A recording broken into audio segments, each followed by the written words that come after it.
What's up, everybody? So this episode is a absolute, I want to say the word like banger, but I feel like we always use the word banger. Fire. Like, what's another adjective we can use? Like, this episode is stunning, spectacular. It is the GOAT of all, I feel like, episodes. This is a great episode. So we have our friends, Cam and Elise Greenwood, and not only are they just great friends, they are the founders of one of the coolest outdoor brands, in my opinion, in the world, based down in Australia, Zorali. Zorali is an outdoor brand based down there, and they are literally opening the doors and letting you see behind the scenes on how a brand founder operates and really thinks when it comes to working with creatives and using creative to grow their business.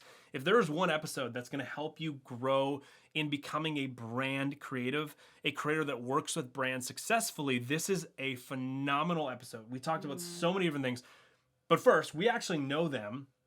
I've been following them and their brand for years, and then I saw Cam post like on this story. He's like, "Hey, I'm coming to the U.S." and I said, "Oh my gosh, no way!" I responded to it, "No way! Like, where are you going?" He's like, "Oh, I'm going here, here, here, here, here, and then I'm ending up here." And he said, "Oh, I'm ending up in Vancouver, BC, and it's gonna be around these dates." And I was like, "Oh, dude, that's so cool. We're actually gonna be up there at the same time." Turns out we ended up at the same summer camp. This was this past summer, so it's like an adult summer camp kind of thing. It was just like one of our friends rented out this camp and had a bunch of his friends there, and we met them there. And it was so cool to finally meet them in person. Yeah. And as we were there, they're phenomenal people. We started talking to them more about Zorali, and we were like, guys, we need to get you on the podcast because your perspective is going to be so phenomenal for everyone listening to the show, and especially the people that want to work with brands. So this episode was jam-packed. We talked about so many things. A few things that I love that we want to highlight. One, their company's 4 years old. They're B-Corp Certified. They equity crowdfunded $1.2 million to help continue to push the business, which is a crazy story in itself. And they just had their biggest month ever last month, $1.2 million, and they're only 4 years old. Crazy. In 1 month. 1.2 million in 1 month. Crazy. So you guys, this business is kicking. They're using creatives a lot to help grow their business. They talked about versatility and how important that is as a creative. It's probably not what you're thinking it is, so you really need to make sure you listen to the whole episode so you can figure out how to be more versatile as a creative. They also talked about how your why is super important, and they talked about, this is one of my favorite parts, how much they actually creep their creative partners before they click yes. And like they actually start working with somebody. So they also talked about how you've got to get your socials structured in a certain way, and they also just want you to be a good human. So many good things. Really cool. What else do we have to say? They're just the best. They're going to speak for themselves, and it's better than us speaking for them. So here is Cam and Elise. What's up, guys? Welcome to the show. This has been an episode we have been so excited for a long time. Cam and Elise, thanks so much for being here. This is awesome. Mm-hmm. Thanks, Joe and Chrissy. Stoked to be with you guys. So cool. We are so excited for this conversation because we're going to talk about kind of everything brand from an actual brand, which is such a cool perspective to have on the show. So we've actually had a founder of a brand on, a female athleisure brand on before. It was one of the like probably our favorite episodes from our listeners just getting the insight. So this is going to be nothing short of that. I'm so excited. I know, it's going to be awesome. Okay, so we start off, as many of our listeners know, but you guys don't know yet, we start off with rapid fire questions. So we've got 4 super fast questions to ask you, so just so that people can get to know you a little bit more. So number 1, super easy, where are you guys from? We're from the Sunshine Coast, Queensland, so on the east coast. It's nice and warm here. Of Australia. For all of our Americans who are like, where is that? And it sounds dreary. Like Queensland. Sunshine Coast. Is that in Alaska? Yeah. Exactly. And then what business do you guys own together?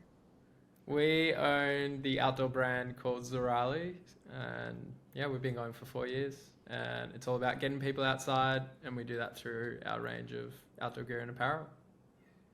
Amazing. Super cool. Well, you already answered. You already made this more rapid fire because my next question was how long have you had Zorali for, but you just said 4 years. And then our final rapid fire question, our absolute favorite. What is a flop you guys have had with Zorali? What's a fail? What's something that's happened that just was like, oh my gosh, just to humanize you guys to everybody because you guys have done some epic things. So what's just something that's gone wrong? And even better, if you have it, no pressure, but even if you have it, do you guys each have one? It doesn't just have to be about Zorali. Anything. That's true. In your business journey, because you guys have been in this business world for a little bit. So anything to humanize yourself.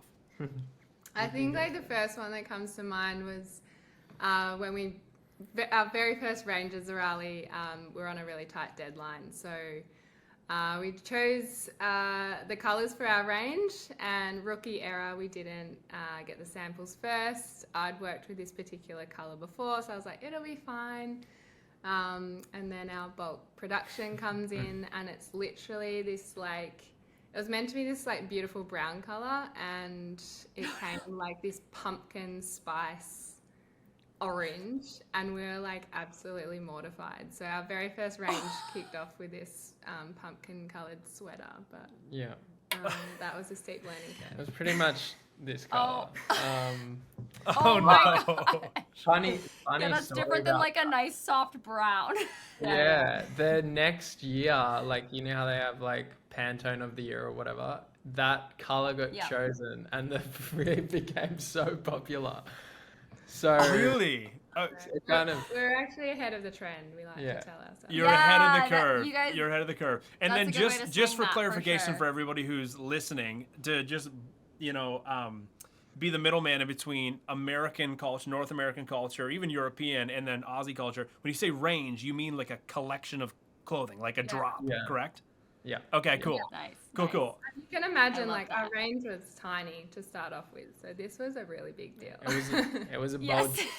Oh my gosh. A very fall vibe for the first one. That's hilarious. Yeah. Cam, do you have a fail as well? Yeah, well, before we started Zorali, I had a surf brand that just started as a hobby in my parents' backyard, and my fail was not trademarking before it became a thing. And then like 4 years into that journey, Monster Energy knocking on our door and like chasing us down over a trademark dispute, because that was called Monster Surf. Monster with an A, but still not favorable in the eyes of that big energy company. So that was my fail. So you got a cease and desist letter from Monster Energy Drink. Yeah, that was good fun. So going back to one of the most probably That's stressful. kind of a claim to fame, though. Do you know what I'm saying? Like, if you're gonna get sued, like, you might as well get it from a big name. You know what I'm saying? Totally. So going back to one of the most probably stressful points of your life. So at this point, you guys did not start Zorali yet. I'm not even sure if you guys, by the way, husband-wife team, which is so epic. We love that. I'm not sure if you guys were even together at that point. Were you guys together or no? Not when I got the letter, but probably soon after we met. And funny story, I actually was trying to figure out how I could get Elise on a date, and I was like planning on kind of pivoting away from the surf brand more into the outdoor space. And I'd seen this really beautiful girl named Elise, and my friends were like, oh, Elise is really good with branding and design. You should talk to her about like what you're going through kind of thing. And anyway, so Elise was working at the surf brand Rip Curl, and I just was like, hey, we'd seen each other like in the surf a little bit, and I was like, oh, I'd love to show you like some things I've been working on. She was like, yeah, just come like on my lunch break one day. And I was like, okay, how about tomorrow? And then anyways, like Elise was kind of expecting like a little business meeting, and instead she rocked up to the beach. Picnic rug. Yeah, picnic rug, like full day. Romantic lunch. And not one mention of any like business work, whatever. So Zorali probably came into the picture probably like a month into when we were dating. I like started to talk a little bit more about what was going on, and then we started like dreaming about doing it together, and then Okay. So cool. Okay, so why don't we date? I love it. Yeah, so why don't we park there for a second, and Elise, let's focus on you before we get into like the Zorali story. Elise, you were working at Rip Curl, which is like epic. So what were you doing at Rip Curl? Yeah, so I was a graphic designer. I was in the women's team, and my role there was to create prints and graphics for swimwear, t-shirts. I was kind of involved in the whole like women's wear design, but my primary focus was basically creating art for swimwear and stuff. So it was an amazing job. I got to travel with it, and I was learning a lot and growing a lot in that role when I met Cam, and then he quickly poached me. I love it. I love it. Okay, so Cam, you poach her, and are you like, I'm gonna marry this woman and we're gonna work together, or were you just like, I'm gonna marry her, or were you like, we're just gonna work together? Like, what was your? Obviously, you got her on a date, so Yes. what was the headspace on that? It was definitely the love first, and then I think it was probably only like after we got engaged, we like started seriously like talking about working together, and then I think 2 months before we got married, Elise left Rip Curl, and everyone thought we were crazy because Elise was kind of the one with the steady income, and then we kind of jumped into the deep end, and I think we had like from the time Elise left Rip Curl, we had about 9 months to launch Zorali, like because I had like a legal date the surf brand had to end, and we wanted it to like be a smooth transition onto the new thing. Yeah. Which was Zorali. So yeah, we were on our even on our honeymoon, we did go on a long honeymoon, but we were kind of working like away at this idea as well. Like Elise designed our logo on our honeymoon, and yeah, it was a bit of a crazy time. Awesome. We So were like, wow. we're gonna make this happen. Yeah. So what I hear you saying was you found a way to write off your honeymoon. Yeah. Exactly. So We good. get Okay, that. so why don't we talk about that? So Cam, you started a surf company. I'm assuming it gets traction because you get a cease and desist letter from Monster Energy because you had Monster Surf, and they give you a date, a legal date, and they say by this time you have to close down your business. I'm assuming is what they said. So you just said you wanted to roll into Zorali. So break that down. Like, what was your plan there? Explain this for the listeners. I've heard a little bit of the story. It's super cool. But in the short, give us the short version of it. But like, what happened, and then how did you roll into Zorali? Yeah. So we'd like built a pretty solid community through the surf brand, and the biggest thing was like people would say, I love your brand, but I don't surf. And I would always be going, it's not about surfing, it's about getting outside. So we both saw it as an opportunity, like almost like a blessing in disguise to kind of like take something, but like realign it and like give it like a kickstart kind of thing. And yeah, so we were like working on the products and everything in the background. We like went to Sri Lanka on like a sourcing trip, and we're kind of doing all this in the background while still running the surf brand. And then in June of 2019, we like launched this video, which was like very funny. It was like a David versus Goliath story, which was like this kind of the story of the surf brand bumping into Monster Energy, and then like kind of getting like knocked down the hill, and then like being at the bottom, like the like classic like bottom of the valley kind of story. Like, bump into Elise, and then all this like new ideas and dreams for like what we could do together like come to life. And then we introduced the idea of Zorali, and then the big kind of pitch of the whole video was we invited anyone that loved the surf brand to become a part of the outdoor brand by becoming investors in the business through what's called an equity crowdfund campaign. So we launched that and raised our max target was $300,000. We hit that, and then 2 weeks after that we like launched Zorali. So it was like very like well planned and kind of all worked together pretty seamlessly. Monster ended, Zorali started, and then you know, it was just like easy from there.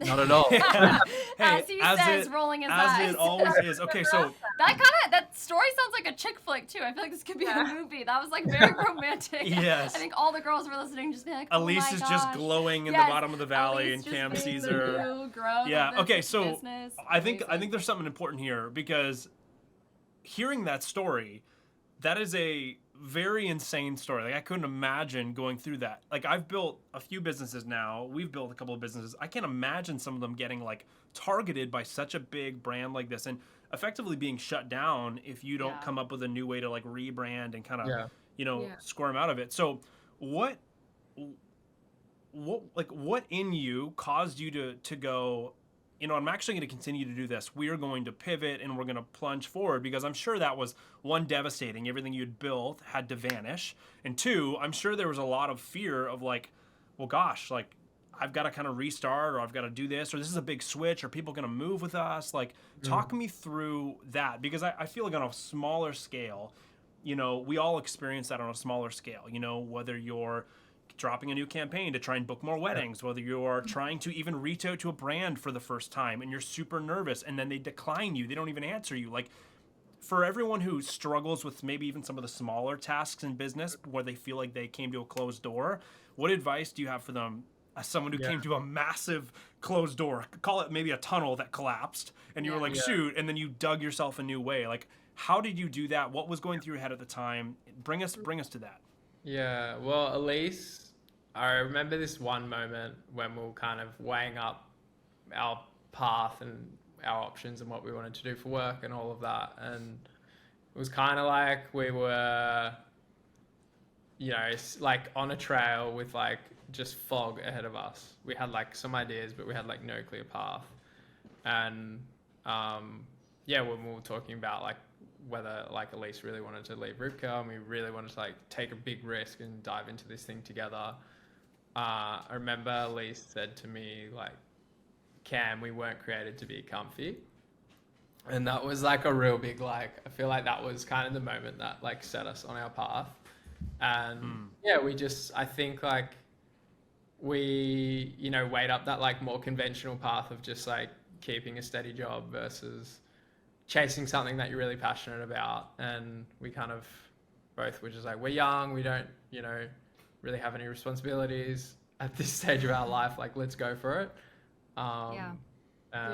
It wasn't easy. Like, I think a lot of people, like maybe even family, thought we were a bit wild and crazy doing what we did. But I think a part of it's like our nature as well. Like, we both have adventurous spirits and love stepping out into the unknown, and I think like having someone to do that with definitely like helped. If we were to do this on our own, it would have been like really scary, but I think at that point in our lives we felt like we kind of didn't have a whole lot to lose, but we had a lot to gain. And and we had a lot of support from people as well. I think a lot of encouragement along the way. It definitely helped doing it together. But I think like if you're listening and you're like doing it on your own, I think like leaning into like a community like Creative Rise is so good for that, because you can kind of feed off everyone's on a similar path and going through the same things, and someone's leap might be like higher or bigger than the other, but it's still the same leap. Like you're still suspended in midair for some point of time. Absolutely. That's amazing. That's you guys, cool. What an inspiring story. Okay, so talk to us. You launched the company, you raised $300,000 with an equity crowdfunded idea, which is so cool, by the way. Amazing. You're crowdfunding to raise capital for your business, which that actually, until I saw you guys do it, I'd never seen anybody do that other than like, small things on Kickstarter. But this is like a legit business doing this. So that, even if we just park there for a second, that even in itself is a risk. Like, oh my gosh, I'm sure you're thinking like, what if we don't hit our target? And then you're also probably thinking, what if we hit our target and we lose everybody's money? Like that's probably double-sided. It's like almost you can't win. You can win, but it's like there's new fears unlocked with every stage of that. Super interesting. So talk to us about that process. Like, what did that look like for you guys? And then what did it look like after you crowdfunded? And what was like the first few years look like for Zorali? You've been in business for 4 years. What was kind of the beginning stages? Tell us the story of kind of like the evolution of now where you guys are at. The crowdfunding was a risk. It was like it was super new then, equity crowdfunding. Like even being legally able to do that. I think we're the 5th company in Australia that did it. Wow. And we were kind of like a little bit nervous around like inviting people into this like precious idea that we had, and like inviting people into our dream kind of thing. But it was, looking back, it was actually really amazing, because we launched with like 550 investors who were like not only financially invested but like emotionally and like kind of being our like ambassadors and telling their friends and like helping spread the word. So we kind of had like a really strong community from day one that was like cheering it on. But yeah, the first year and a half was like, it was pretty tough. It was just Elise and I doing everything. And I think we thought it was going to like take off where Monster finished, but it was definitely like starting over. Yeah, it was pretty challenging. Yeah. And then I think though, by doing the equity crowdfund, it actually like, yes, it was scary. We've got people's money and we need to like, I don't know, take that really seriously. But in a way, it was like a healthy amount of pressure for us because like in those times, like we kind of felt like giving up at times. We were like, no, like we have to do this for the people. We can't. Yeah. Yeah. So right. I think in a way, like it was actually really great for us. That's cool. Yeah, I love that. Yeah. There's like a little underlying lesson there that I feel like is cool, and I feel like I get this with you as a spouse working together. I'm sure you guys feel this way too, but it forces, I'm sure the crowdfunding forced you to have skin in the game. Like on the days when you wake up and go, I'm too scared to build this business, I'm too tired to build this business, I don't even want to build this business. You had to because you had something you were accountable for, right? And I feel that even working together with you, it's like, I love that on the days I don't feel like I want to do anything, I have to because we have a plan and we're going after something and vice versa, right? Absolutely. So, okay, let's shift into Zorali. So you're 4 years old, you're B-Corp certified. Speaking of crowdfunding, you guys just did another raise, another crowdfund equity raise, and you guys closed in on 1.2 million, which is insane. I'm sure we could talk about that for another hour, about how scary that was or how that was like the craziest month or 2 months of your life doing that. And then you just had your biggest month ever. We're just recording this after Black Friday. So you just had your biggest month ever. What was your biggest month ever? What just happened? Yeah, we just did our first $1 million month. I think we did 1.2 million last month, November 23, which was, crazy. Like, it's easy to just, when you're doing anything creative, I feel like it's easy to just like hit a milestone and just keep moving. Like, I don't think we've even really talked about it.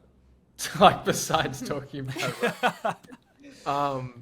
But well, then let's take this moment to celebrate. Yeah, to celebrate. That's incredible. Like, that's insane. Absolutely. That's absolutely crazy. And then here's the follow-up question to that, because I think a lot of creatives are going to hear that and go, oh my gosh, like that's nuts. And where my head goes is, okay, let's get into the actual, like the juicy stuff for all the listeners. You guys just sold 1.2, did you say 1.2? Yeah. Yeah, you guys just sold $1.2 million worth of outdoor apparel and gear from your brand in the month of November. What are your channels of sales? Like, where are you guys marketing? Where do you see you guys putting most of your time in right now? Is it paid ads? Is it a lot of organic stuff? Is it billboards? Is it not like email? Talk to me about, like, for all the creatives going, I wish I could pick a brand's brain about where they're actually investing money.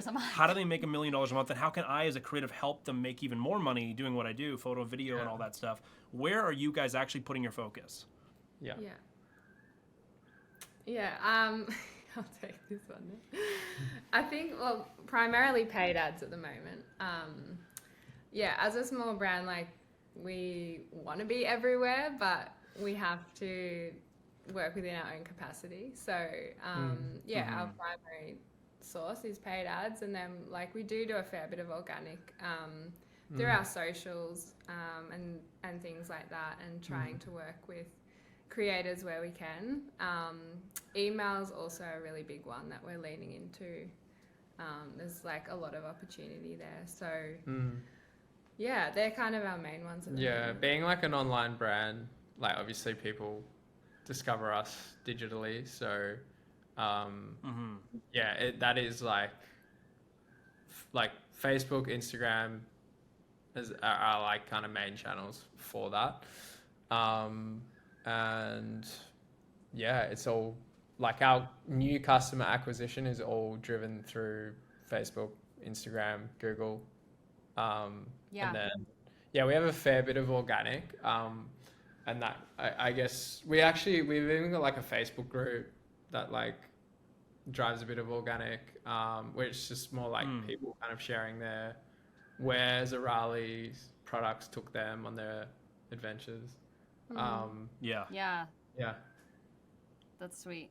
And when it comes to, I know you said paid ads is like one of the main sources. What type of content is working best for you guys when it comes to paid ads? So if creatives are like, I want to work with companies, but I want to feel like I'm coming in and offering like, hey, this is creative-wise, content-wise, what's actually working for an outdoor apparel brand like yourselves. What type of content is working on paid for you guys at the moment?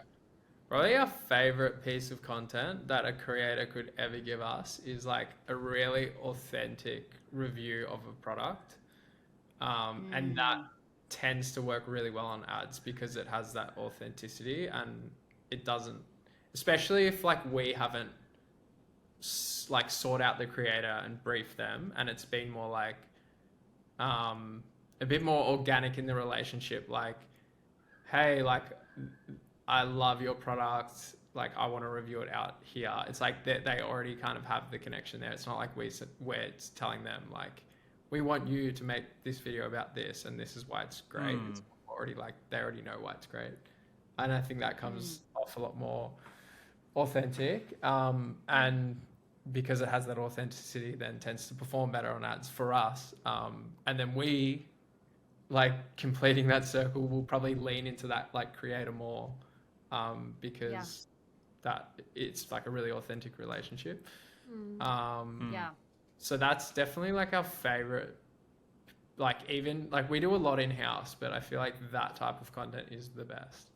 And it's hard. Okay, cool. It's hard being a brand sometimes, finding those people, because it often doesn't live up to our vision, because we might be like pushing, like, talk about these points, blah, blah, blah, blah, blah, and it doesn't come off authentic. So yeah, I think when a creator kind of reaches out and they already like know why it's great, or they already love it, and it's like a very authentic overflow of their passion for what the business does as a service or as a product, I think that's always like the best win-win, and creates the longest like long-term partnerships with creators. Yeah, cool. That's awesome. And then are you seeing, like, in terms of format, is that coming through best on paid? Is paid working the best for you with like carousels? Is it reels? Is it standalone images? Is it designs? Like, how do you decipher if a creative, again, is listening, just going, hey, what could I bring of value to a brand? What format should they be focusing on? Or is it just like, hey, how do we master a bunch of them? Yeah, I think like we're constantly testing different formats, and like it's constantly changing from one week to the other. Like something might be working and then the next week another thing is. So I think like bringing a variety or mastering a variety of those formats is really important. And that allows us as a brand to, if we're investing in some content, we're actually like giving ourselves more options as well, because they might create an amazing video, but for some reason the carousel version of that might work better. So it's kind of just like maximizing the scope of which we as a brand can test that content and see what's working best. That's kind of our ultimate scenario. That's super cool. If we had to, I feel like everyone like knows reels and like vertical video is a big thing, but I think what Elise said is really good, because it's like easy to forget about the other types of content, and you like you put all this attention into like one form of content, and then you stop testing the other types. So it's always great when you can get a variety. Yeah, that's so cool. I love that, because we often on the podcast encourage people like, hey, think about paid. Think about pitching a brand on paid. Look up their paid content, see what they can improve on. And a lot of times creators don't even know that exists. Like, they don't know how to find brands' paid content, see what they're using. And so I love that you just said, hey, it's not actually specifically about like us working with a creator on like this type of content because it works. It's like, no, give us a ton of versatility. Like, give us utility and versatility so we can test, and then we can see what works the best, and then we can then scale that up. I think that's a brilliant call out for any creator who's listening to the show right now, is going, I want to work with brands in this next year. Just get better at how versatile you are and how many different creative, mediums you can give people and different asset types you can give people so they can really put some testing to the limits. Because as you guys know, and as we know, and you guys know this better even than we do, but like testing is everything in advertising. You never assume something's going to work. You test it and then you scale it, right? And then scale down things that are not working. So, so talk to me then about if someone's like, okay, how do I become more versatile with what I do? I'm really good at photo, I'm really good at video, and I think I could put together a little bit of a package. If you were to get somebody reach out to you, what I've already heard you say is, if a creator is going to reach out to you as a brand, as founders of a brand, you want to hear them say, hey, I actually have an honest love for your products, so I feel like I can engage other people in them because I know them well. You want to see that. Second, you just said you want to see some versatility in what they're able to give you content-wise. Like the assets have to be, versatile, different formats. Is there anything else they're missing? Like what would make you guys scroll and stop in your email and go, we should open this person's email and consider working with them as an outsourced creative partner? Like, is there anything else that we're missing there? I think what you mentioned is like really important. A few things as someone who sits behind the computer and gets a lot of those emails. One thing is like, we get a lot, and I think to kind of break through that noise, the ones that I tend to stop on are very like concise, very clear.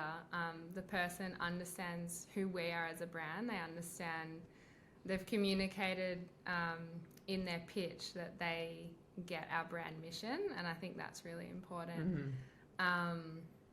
They also live and breathe who we are as a brand. So the thing that I will often go to first before I go to their portfolio is I'll actually go and like check out their Instagram or check out whatever platform they're on, and I'm gonna look at what content they're already putting out there and how that can align with us, if that fits in with our personality, and if that's going to, that person's personality is going to connect with our customer. I think that's kind of the first place I go to, and then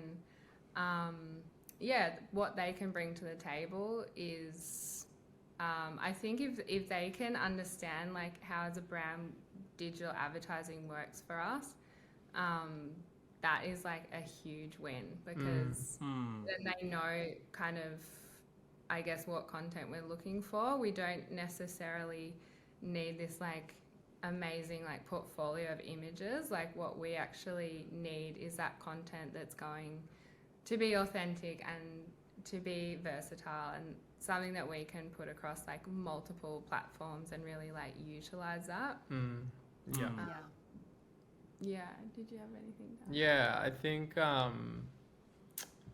I think something you just said before, Joey, around like how not many people even know like where to go and look for like a brand's like advertising. Like I actually just realized that I don't think I've ever seen an email from a creator kind of like talking directly to like helping us on our like advertising goals. And I feel like something that would stop me and kind of cut through the noise for me is if someone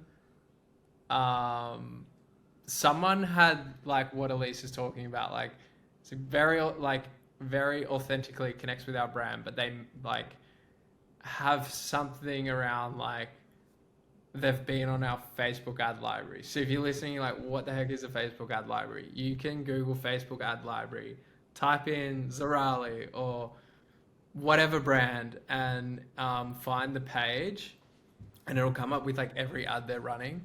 So yeah, I feel like if someone did that to me, I would be like, whoa, this person like kind of understands what we need, like what works for us. And whereas I think a lot of the time,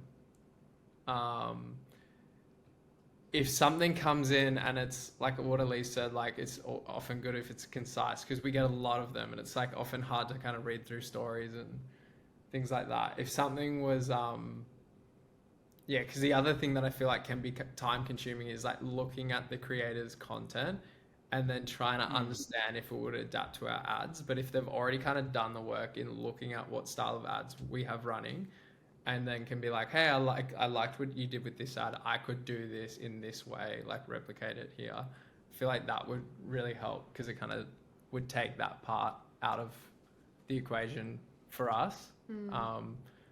Yeah, and I think like you can't underestimate the time component, because especially if you're like trying to pitch like a reasonably sized brand, they're getting so many requests, and I feel like anyone that is reading these just increasingly as the day goes on gets less and less time and attention to like actually read through the detail, and just like short up to the point is really good. I think one more thing I'll just add to is like how the creator like communicates their pricing. That's often like a bit of a gray area. And if the creator like kind of knows how they already work, or like how they structure their pricing, and it's not like a guessing game for us on our end, I think that also helps get us over the line. And it helps when you're trying to pitch to the marketing team, hey, I really think this creator's going to be of value to us, like this is how their pricing structured. Yeah, if that can be like really clearly outlined in the beginning, and if the creator's like willing to work with the brand, or like how that kind of pricing structure can work on both ends really well, I think that's like a massive win. Yeah.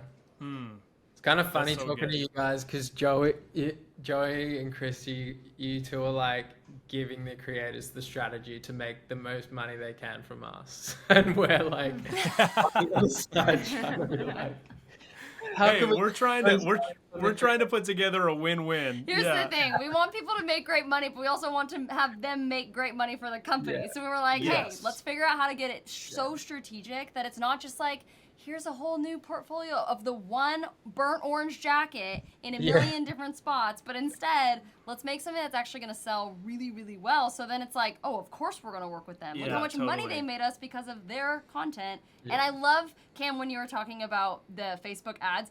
In our mastermind, we literally show this hack to every single creative that comes in that wants to work with brands. We literally walk them through, like, this is where you go in Facebook to find out what Page they're running. transparency, Like, that whole thing, we were just, like, smiling as you were saying that, because we were like, that is awesome. It's such a hack, and no one talks about it. And we tell people to pitch that all the time. Like, I word for word say, if you email a brand and they actually give the time of day to read your email, and you talk about a hole you see in their paid advertising and how you could fill it and help them make more money, there's no way they don't read the whole email and consider reaching back out to you. But so many people don't do it because they don't know about it. So I love that you just mentioned that. Such good advice, you guys. I love that you just mentioned that. That's so good. I mean, concise. I love you said they don't have a ton of time, so keep it like effective. Like make sure it flows. I love that you said the ad thing. Like actually help somebody with the business objective. Don't just pitch like, I want to go on a fun trip for me and I want you to pay me. Like pitch a business objective that you can help them with. So much good stuff. Okay, so here's my next question, because you guys just talked pricing. What type of pitch and what type of content are you guys willing to pay more money for? And then I want you to secondly answer this. What type of content are you guys going, you know what, this type of creator or this type of content or this pitch, I don't think it's worth it for us. Walk us through that. Like, how do you decide, you know what, oh, these guys want X amount of dollars. That's not worth it. You know what, this guy wants this much money. Typically, we wouldn't pay for that, but let's do it this time because of blank. Like, what makes you want to spend money on a creator, a good creator? Yeah, great question. I think if it's number one, like there's the times that we've spent maybe like up to 10x more than we have on this person versus this person is probably it's like quality and experience. But we've also found that sometimes like quality and experience, they might be like great brand imagery, and probably more talking like photography when we've done this, and we've used them like for website imagery and things like that. But if it's more like paid ads, what works for us is like testing as many different creatives, creators, things like that as possible. So we'd typically like lower budgets, but like more ideas. And yeah, what I feel like tends to work for us is if like a creator's kind of, because ads can be really hit and miss. Like it could be an amazing idea, the production's incredible, and then it just has like, just does not connect. So I think if people understand like that, and they were able to like pitch like, hey, I want to kind of like review this product of yours, but I'm going to give you like 5 different hooks for the ad. That would be like, oh, this is a way higher chance of success, because we'll probably find one creative in there that's going to connect with our audience.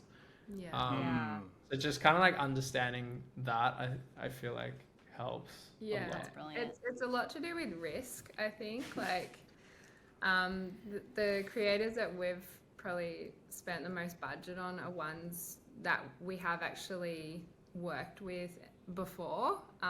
They've been willing to maybe do a test run with us, or like maybe create something at a reduced rate, just so as us as a brand, we can determine if this is the right fit. And I know that doesn't work for everyone. Obviously, if someone's coming with a lot of experience and like industry knowledge, their price is going to be high, and like we really respect that. But yeah, a lot of the time, like our budgets grow when we've actually worked with that person before. Yeah.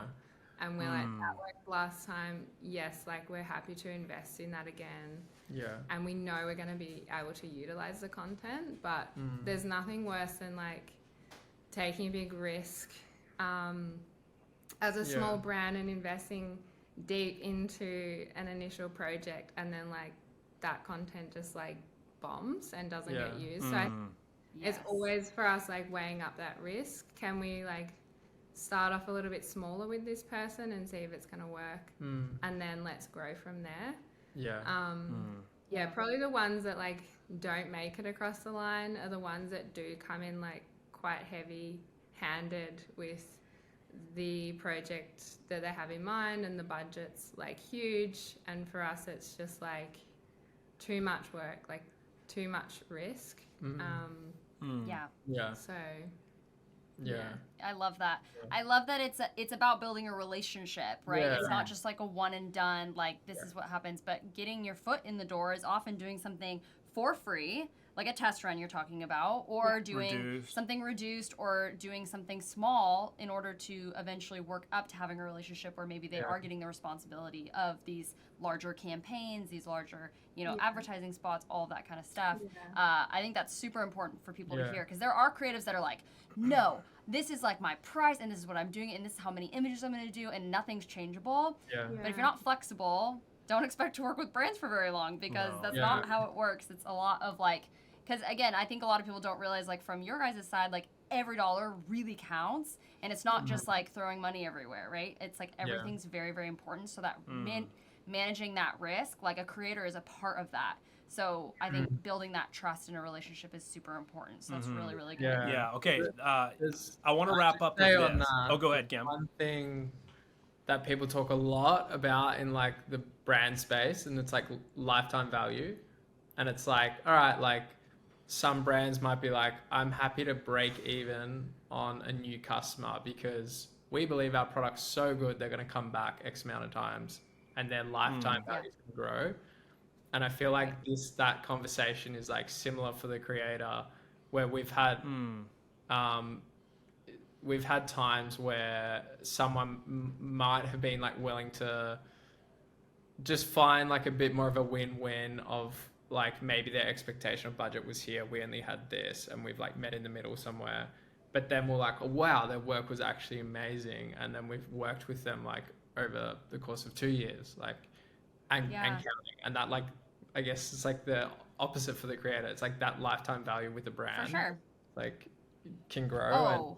And that's like definitely our favorite, is finding people that we can like, it's not a one and done. We can like partner with them. They start to understand our product better, our brand, and then their relationship just keeps getting better.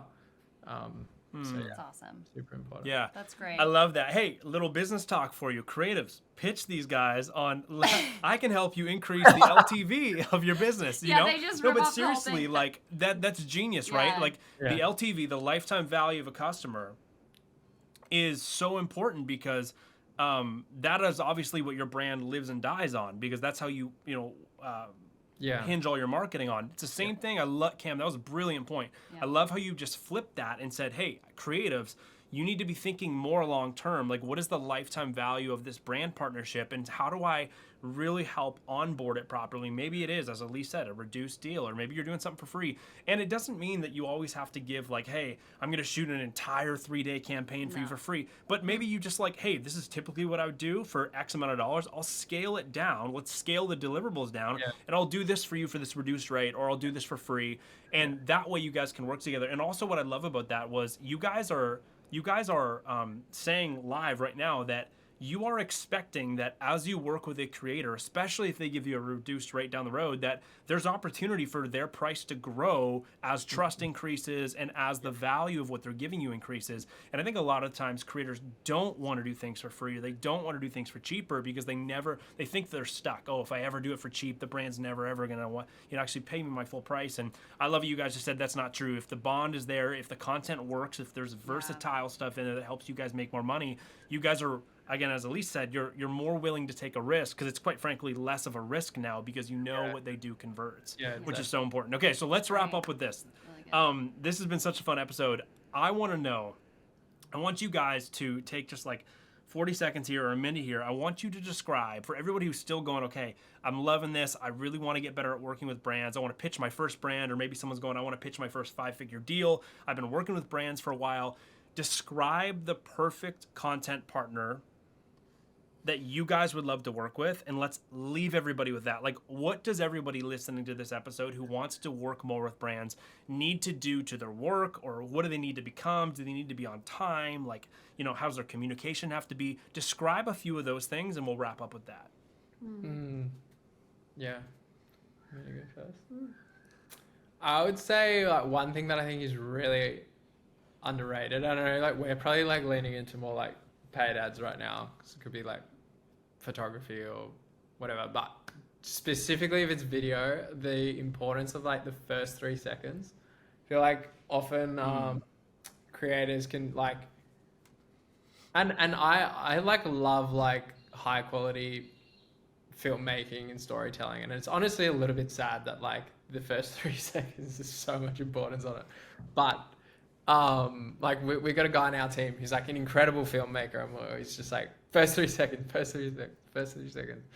It's like understanding the like importance of like being able to grab someone's attention with like the hook, or like what you're trying to communicate, I think is like really undervalued. And often we're working with creators and they give us this like awesome like review video or something, and then we're like, hey, can we just like edit the opening, because it might just be like opening a box for like 5 seconds, and so you kind of can't tell what's going on. It's too slow.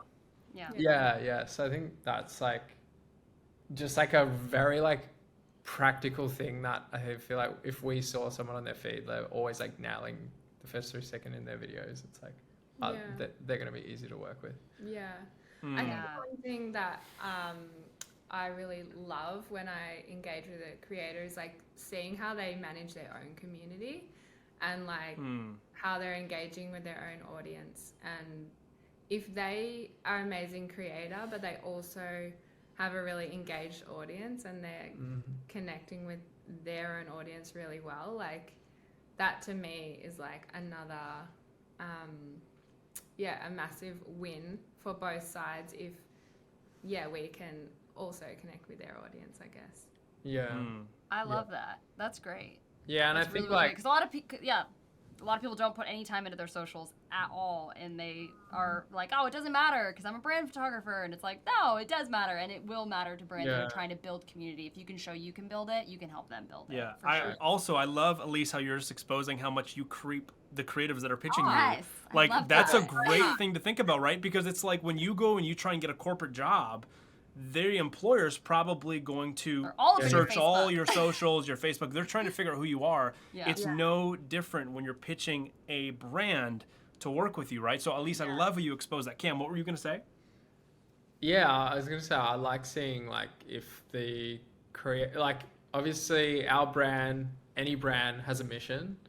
And if the creator, if you like go on and it's not just like, this is purely just a job for them, but they're almost on their own mission, and there's like some common thread between the two of you, I feel like that creates like a really strong partnership where it's not, you're not just like doing them a service, but you're more like kind of connecting on like both your missions together and like kind of like amplifying this thing. Yeah, I feel like that always creates like really authentic partnerships when you can find those kind of relationships. Yeah. That's awesome. I love that. Cool.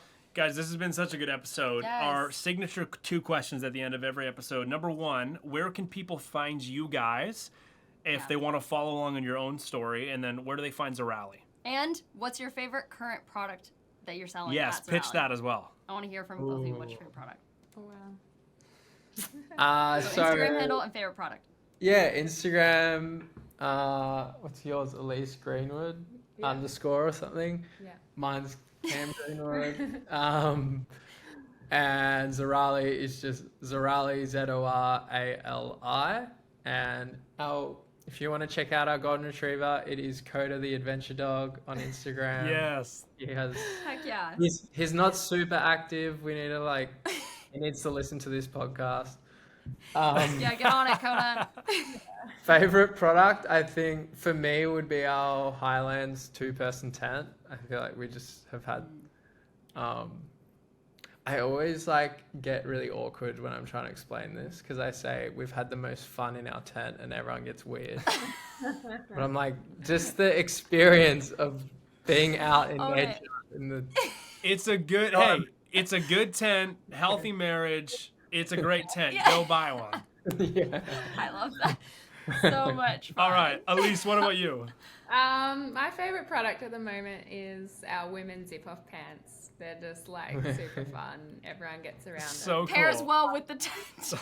Yeah. Pairs well with the tent. Yeah, exactly. Zip so good. You know what?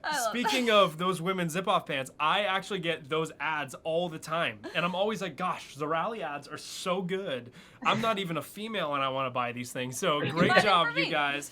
You guys are killing it. This is our last question we always ask everybody on the show. I'm going to tweak it a little bit. Typically, we ask people, like, why should somebody, go and break the creative struggle? Meaning, like, why have you've done that in your own life? Like, why is it worth it to do it? And that's obviously very specific to, like, people running a creative business. Now, what you guys do is incredibly creative. You guys have built an incredible business. So my question is, like, for everyone who's sitting through this and has been like, wow, like, we just heard a story of crazy risk, ups and downs, potential lawsuits, pivoting, restarting, rebranded, working with your spouse, which some people think is impossible. Like, why is all of that worth it to you guys? And what encouragement would you have, just to wrap up here, for somebody else who's listening to the show going, I'm considering going for it, like really jumping in and going for it? What do you have to say to them? Great question. I think for me, like, it's just really special being able to like wake up every day and work on something that you love and that inspires you. And not every day will feel inspiring or feel like you love it. Like, you might actually hate it some days.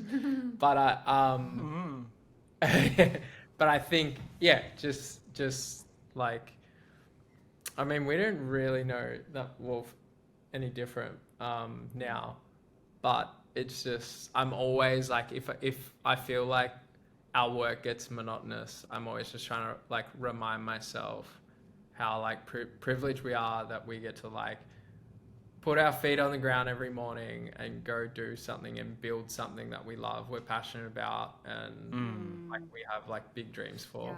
And I think that's really amazing.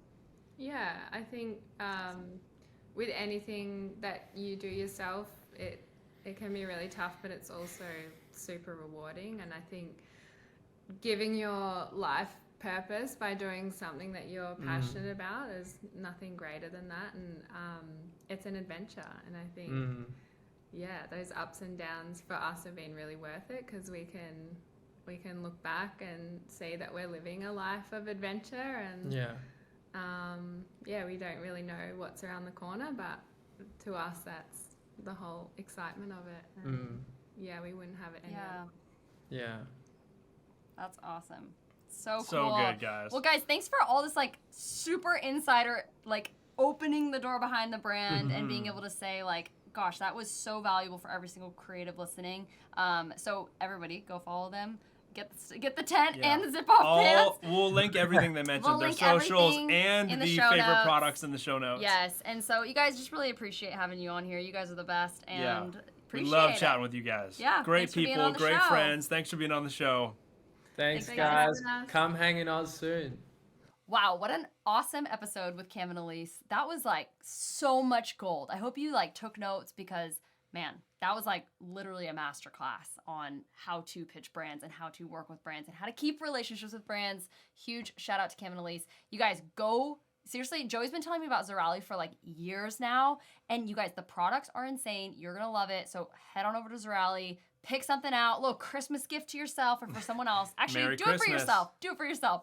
And who knows, maybe you could use it to pitch Zorali. Yeah, there you go. So great episode. Huge again, shout out to Cam and Elise. If you're also listening to that, you're like, wow, there's so many things that I did not learn, that I just didn't know about brands and working with brands, but I really, really want to get to, a place where I'm working with brands and I'm successful doing so, then we would love to help you do that. We believe that there's no better place on the face of the internet to learn how to work with brands and build a foundation for a six-figure business than Creative Rise. And we're so glad you're here listening to the podcast. That is a phenomenal start. However, if you want to speed up how fast your business grows, we actually have a accelerator for that. We have an incubator for your business. It's called the Creative Rise Mastermind. It is a 6-week program. We've now run 10 times. We're running it for the 11th time come Q1 2024. We're so excited about it. It's 6 weeks of coaching, community, and accountability. We run you through everything you need to know on how to actually do business as a creative. We're not talking about the creative stuff like your cameras, your lenses, lighting, none of that.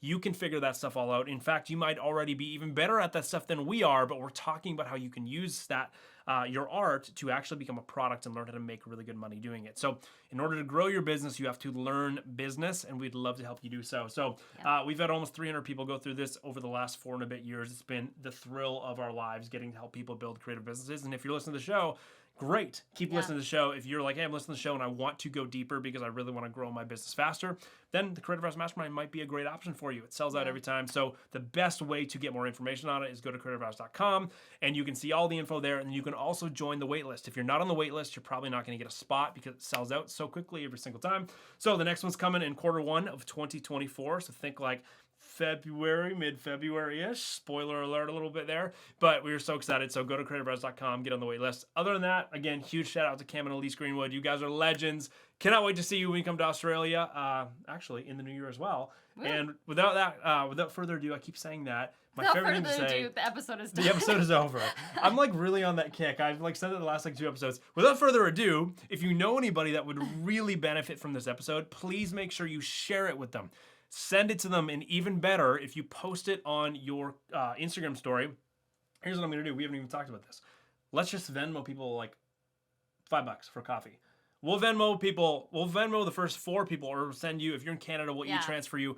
The first 4 people that share this episode on their story and tag us so we can actually see it, because if you don't tag us, we won't see it. So tag my account, Christy's account, and Creative Rise, or just tag Creative Rise. We would love to just send you money for coffee this week. There you go. So anyways, I hope you guys have had a great week. Hope this episode added to your week. Hope it's going to help you really grow your business, and we'll see you in the next one.